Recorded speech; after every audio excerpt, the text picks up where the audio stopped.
Hey guys, Martin here bringing another Dragon Ball Z Dokkan Battle video, and so today I wanted to take some time. The whole purpose of this video is to talk about this guy right here, the TEQ Carnival LR Broly that released during the worldwide celebration last year, and how this guy is currently probably one of the most valuable units to have in the game. And that might sound crazy considering how good like Vegito and Gogeta are, the new anniversary headliners, in terms of their individual output when it comes to damage and like leader skill and all that kind of stuff. There are many factors, right, where these new anniversary units are going to be better than TEQ Broly. However, TEQ Broly is one of the most valuable units in the game at this point, I would say, because of his very special ability that few of the units that have come out during the anniversary have, and that is of course his ability to go in slot 1. So this guy is an absolute beast when it comes to being a slot 1 tank. On the first turn, obviously he can't attack when he's in his base form, and you can choose to transform him straight away if you want, but whilst he is in his base form, he can't attack, he gets 200% defense, and he has guard. But on the first turn, you get your entrance animation, you give extreme class allies 2 ki and attack and defense 60% for 1 turn, which I think is like a hugely overlooked ability that he has. I feel like sometimes I even forget that he does this, right? Because I will throw him on teams to be the slot 1 tank, even if there aren't really any other extreme class allies. But when there are, even though it's only 1 turn, that's a really good buff for them to be getting on that first turn, especially with content like the Formidable Foes event where, you know, the bosses are getting to be quite tough straight away from turn 1. And then of course if you put him in slot 1, he has 90% damage reduction. And then another thing people will often forget is that in slot 2 or 3 he still has 70% damage reduction, but gives extreme class allies 50% chance to crit, which is pretty nice as well. Now obviously, as I say, his main role is the fact that he's really good as a slot 1 tank. However, depending on the team builds that you run him on, you might get a situation where you have him and the other unit that you want to be using as a slot 1 tank both on turn 1 or on turn 2, and so you need to float one of them off. So depending on who the other unit is and whether they have any extra abilities, depending on whether they're in slot 1 or slot 3, you could put this guy into slot 3. He's still going to be perfectly fine in his base on that first turn, but then he's also providing extreme class allies with that extra crit chance, which is a nice little bit of an extra boost. And so turn 1, he basically can't take damage in almost any of the events that are out, even that Formidable Foes event. He's not really taking damage. And then of course, if you do get a turn 1 where there's you've either got your other slot 1 tank, or let's say for example there are no attacks in slot 1, if it's one of these shorter events, then you could go ahead and put a different unit in slot 1, or, you know, someone else, if there's like you're running the Int Broly team, if there's like 1 attack in slot 1 and a bunch of attacks in slot 2, you could put this guy in slot 2 and then just transform him straight away. Because the thing is, you get the benefit from having this 1 turn where he's super tanky, and when you transform him and he becomes the legendary Super Saiyan Broly, he has base damage reduction of 50%, and then for 3 turns he gets 26% extra. So if you don't need to transform him on the first turn, especially in a longer event, then there's no real reason to, right? Because you want to have this 3-turn damage reduction for TEQ Broly for as long as possible. So on turn 1 in an event that is a little bit longer, even if there's not that many attacks and you know you would be able to tank well on that first turn anyway, it's always a good idea to not transform Broly straight away, so that you get the extra turns of him having this 76% damage reduction, because that makes it so that in slot 1 he's still very good at tanking, and then after supering, because he raises attack and defense on his 12 ki super, and of course when attacking with 12 or more ki, gets 150% extra attack. Each attack performed, he's building up crit chance and stuff, but basically once he's attacking, he's getting extra defense. And of course in slot 1 he has guard and an extra 200% defense before attacking. So once he's transformed, he's a really good slot 1 unit still, and able to do some solid damage. And of course he has the active skill that can be activated from his very next turn, which then gives him 3 ki and 26% attack and defense, which 26% might not sound like a lot, but it is a multiplicative buff, so it's quite a big increase. So turn 1, he's in base, he's basically invincible. Then turn 2, you transform into this guy. You've got 76% damage reduction, guard in slot 1, bunch of extra defense. And then on the next turn, you're still going to have this. So he's still got 76% damage reduction, but then he also gets an extra boost to his defense as well. So realistically, it's turn 1, turn 3, turn 5. He's, you know, this absolute juggernaut in slot 1, doesn't really take much damage. It's then when you get to turn 7, obviously you will have lost this 26% damage reduction, but he still has 50%, has the extra defense in slot 1, has the buff from the active skill, and then of course depending on the team you're running, you can have like an Int Broly domain active or any other kinds of support that are going to buff him up even more so. And this is the thing with Broly, is even though he's an extreme class character and he fits on a lot of these extreme class teams, because he's on categories like movie bosses obviously, but then like Inhuman Deeds, Planetary Destruction, Uncontrollable Power, he's also of course on a lot of superclass teams because he is a pure Saiyan. So this is one of the reasons why it's not just the fact that he's a great slot 1 tank that makes him such a valuable unit to have at the moment in the current meta, is all of the teams that he's on as well. Because the Int Broly team has obviously been a team that's been very, very powerful in the meta since its release during the worldwide celebration, and he is of course on that 200% team.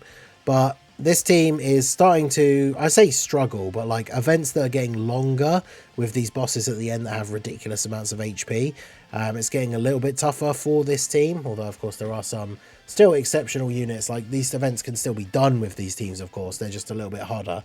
But the big thing for Broly, and if you guys have seen some of the videos over the last few days of me doing the new difficult stages for the red zones and stuff like that, is because Broly is a Saiyan, he gets to be on the teams for the 2 anniversary headliners, because both of these guys have as one of their 170 leads fused fighters or pure Saiyans. So Broly, even though he's only getting the 170 lead, Broly is on both of these guys' teams. Now, neither of them give him the extra 50%, so he is only getting the 170 leader skill, but he is an exceptional choice, because remember, these guys, especially in their first couple of turns, like these guys can't really go in slot 1. You can get away with it if you have to, like with this guy having the extra defense and the guard, but realistically, like Goku really wants to be in slot 2 or 3. He does get that extra damage reduction for the first 3 turns, but both of these guys can get caught in slot 1, especially in the content that's now hitting really hard straight away from the start of the fight. So Broly is a really, really good slot 1 unit for both of their teams. And then once you get him transformed, depending on who else you've got in slot 1, once you start getting the fusions out, you can always start floating Broly around. But of course, once he's transformed, he shares links with all of these guys as well, because he is a Super Saiyan character. So he works really, really well on these teams. And then, of course, we have the Gohan that released during the part 2, who has the full power category lead for 220%, and Broly is on full power. So Broly is one of the best slot 1 units for this Gohan team, because Gohan is also a unit that doesn't really want to go in slot 1, and they actually share quite a few links. I think they end up sharing like 5 links once the Broly transforms. So TEQ Broly and then Gohan in slot 2 works really, really well on the physical Super Saiyan 2 Gohan team. So despite Broly being extreme, it's not just these villain teams that he's on. For like 3 of the anniversary headliners, he's a go-to slot 1 unit for their team, which is kind of crazy. And then even with some of the other characters that we have, I know not a lot of people will have necessarily summoned for TEQ Buhan because he came out so close to the end of the year and everyone's saving up for the anniversary. But of course, this guy has Transformation Boost as one of his 170s, and then Uncontrollable Power as the plus 30. So Broly is on his 200% team. Now this team you usually end up going for like a full sort of Majin power build, but obviously this Buhan gets his buffs as long as you have a power absorption or transformation boost ally in the same turn. So Broly still counts for that. The only thing is obviously you can't get the Super Buu domain in the early turn if Broly's on the rotation, because he's not a power absorption character. But this is a team that is going to get a bunch more buffs as well. Power absorption and transformation boost. Transformation boost is a category that gets buffs all the time, so Broly being on this team is really, really good. And then one thing to really note as well for the future, with everything that's been going on as that series draws to a close, is we got the Daima Goku that came out at the same time as Glorio. He's got transformation boost and then pure Saiyans as one of his plus 30s. So Broly is on his 200% lead team as well. And because Dragon Ball Seekers, I guess because it's part of the whole point of like the Daima adventure and stuff, right? All the future Daima characters will probably be on Dragon Ball Seekers, even when we start getting to you know who and all this crazy stuff from the last couple of episodes. So this guy's team and this guy in general is going to get increased value. And so depending on what those units are doing and whether they are going to be slot ones or not, like you imagine we get Super Saiyan 3, Daima Vegeta, or the new Goku, right? Especially the like adult versions, and they're really, really powerful slot 2 damage dealing units. Then on this guy's team, we're just going to be coming right back to this guy again to be a slot 1 unit for that team and just take all those hits, especially on the first turn. I mean, I don't think there's any real events in the game at the moment that can do much to this guy on the first turn, because his start of turn defense is okay. It's nothing like super crazy, but the extreme class allies attack and defense 60% does also apply to himself. And then it's just the fact that he has 90% damage reduction. Like on turn 1, even in the formidable foes stages, we don't have bosses that are hitting for like, you know, over 5 mil damage. So having 90% damage reduction, like even a 4 million damage super attack is doing 400k after 90% damage reduction. So if this guy has even, let's say, 200k defense start of turn, which it can be higher obviously depending on the team and the support, the leader skill percentage, etc. But even then, if he's taking 200k in slot 1 from a super attack that would do 4 million damage, he's on a lot of these sort of teams where no other units really on that team are going to go in slot 1 and take less damage than he will be taking. Other units can obviously work in slot 1, and other units have gimmicks, right? Like, you know, characters like Int Janemba could just dodge, Physical Janemba could negate it if it's a Ki Blast super, but across the board, regardless of the type of super attack, and regardless of whether things like dodge is disabled, this guy is going to be able to tank in slot 1 on all of these teams. So he is an incredibly valuable character. He is of course available currently with the Carnival coins for 500 Carnival coins because he's on the Carnival banner, and of course you could get him with the 10th anniversary Wish Stone. I did a video talking about all the characters that are worth getting. If you're someone who has all the anniversary headliners, because otherwise realistically you should be getting one of the best anniversary characters that you don't have, the priority order would be like Vegito, Gogeta, Super Saiyan 3 Goku, Super Saiyan 2 Gohan. And then honestly, if you have those 4, even if you don't have Frieza and Goku or Blue Evolution Vegeta, I would still recommend picking up like this guy if you don't have him, rather than getting one of those 2, because he just is such a valuable slot 1 character. So I know a lot of people will have picked an anniversary character, or maybe even just picked a dupe for the anniversary character, even if they have them all. But this guy, honestly, if you picked him with your anniversary stone because you have the 4 main anniversary characters that I've mentioned, I don't think anyone could really say that was a bad pick because he is so good. But obviously the ideal way to get him at the moment is going to be with the Carnival coins whilst he is available on a banner, because the thing is, he probably won't return on another banner until the next worldwide celebration now, because there won't be a dual Carnival like event until then. So if you don't get this guy before he's unavailable in this celebration, you're potentially looking at like August before he's going to come back.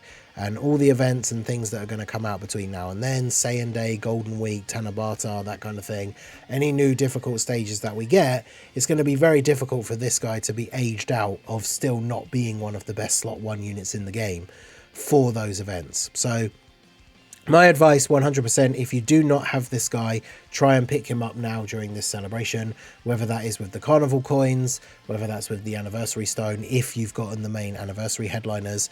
I mean, depending on the team builds, it might sound crazy, but like if you have one of either Gogeta or Vegito, but you're lacking a really good slot 1 unit for their team, you could almost argue that Broly is more worth getting than getting the other one of the 2. Because if you've got Vegito, so you decide to pick up Gogeta, you still don't have a slot 1 unit for like turn 1. Whereas if you do have Vegito and you decide to grab TEQ Broly, there's a slot 1 unit for your first turn, first couple of turns, before Vegito comes out and then starts absolutely dominating the event, right? So it's crazy. I wouldn't necessarily put him above the fusions in the tier list. I think I did put him just below them when I did my last LR tier list. But you could argue that for certain team builds, it's more valuable to have him than it is to have both of the fusions if you've already got one of them, because at least he can go in slot 1. So let me know what you guys think down below in the comment section. Do you have TEQ Broly already? Let us know your experiences with him as the monster tank. I went into this anniversary with just the 1 copy, so I didn't pull any from the banner. I used my carnival coins to get another 2 copies so that he has his dupe paths open for the 79%. And yeah, he has been very, very good across the board in all the difficult events. So let me know your thoughts on TEQ Broly. If you are considering picking him up, let us know your thoughts down below in the comment section. So that is going to be it for the video, guys. This has been the Master Ningen. Smash that like button, subscribe to the channel if you are new. Check out the links down below, and I will see you all again soon. Have a good one.